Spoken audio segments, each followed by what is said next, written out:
Abasuubuza bakakalabiza ejaabwe mu kibangirizi kino oluwulidde bino ne bava mu mbeera olwo ne batandika okulumbagana bali mu katale munda.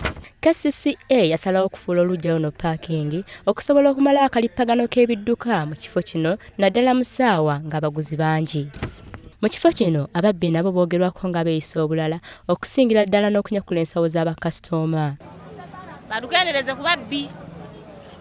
Ababbi bangi.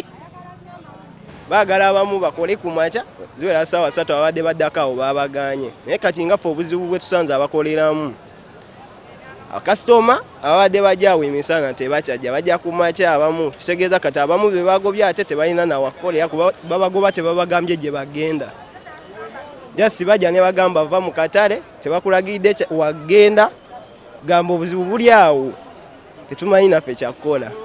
Abakesisi bennyinyi be baaguza ab'eki ab'emisana ate bennyinyi be babagobaganya ffe batuleke essaawa zaffe ze twakolanga ne tukoma ssaawa 3 abawotamayo ne baddamu ssaawa 10 ne bakola okiwulira olwakesisi naye kesisi ejja nekwata nekutwala ku Sitewolo bakusaba emitwalo 4.